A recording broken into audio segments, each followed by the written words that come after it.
आपल्यासोबत आहेत भाजपचे आमदार संजय केळकर सर। सभागृहामध्ये सफाई कामगारांच्या विषयावर तुम्ही आज या ठिकाणी बोलले, काय नेमकं विषय?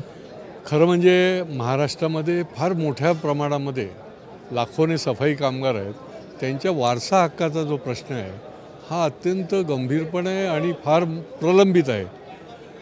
सफाई कामगार आणि त्याचा वारसा हक्क जो आहे याच्या संबंधी मी वेळोवेळी अधिवेशनामध्ये मांडत आलो आहे। शासनाकडेही सांगतो की जो खाणीत काम करतो तो सफाई कामगार, त्याच्यामध्ये कुठलाही जातनिहाय त्याच्यामध्ये कुठलाही फरक न करता लाड पागे समितीने जो अहवाल दिलेला आहे त्यांनी जी शिफारस केली आहे त्या शिफारशीच्या प्रमाणे तुम्ही जो घाणीत काम करतो त्या सफाई कामगाराला वारसा हक्काचा लाभ दिला पाहिजे।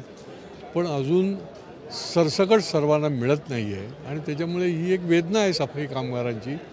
तो विषय मी शासनाला सांगितला, मांडलेला आहे आणि मला खात्री आहे कारण की शासनानेच लाड पागे समितीचा अहवाल स्वीकारला आहे। न्यायालयीन बाबीमध्ये तो अडकलेला आहे आणि म्हणून शासनाने न्यायालयामध्ये जाऊन हा विषय जो आहे तो मार्गी लावावा अशा प्रकारची ती मागणी आहे आणि तो विषय मी मांडला। मुंबईमध्ये भाजप युमोच्या कार्यकर्त्यांनी काँग्रेस कार्यालयावर हल्ला केलेला आहे, नाही कुठल्या विषयाकरता हल्ला केला आहे, काय केलेला आहे, शेवटी काय विषय आहे, त्याची तीव्रता काय आहे हे बघितल्याशिवाय कशी प्रतिक्रिया देणार।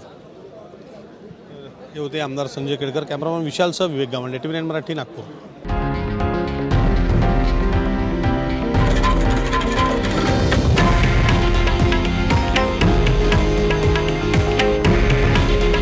हे आहे देशातील नंबर 1 न्यूज नेटवर्क आणि आपण पाहत आहात TV9 मराठी। काळजी तुमची, हित महाराष्ट्राचं।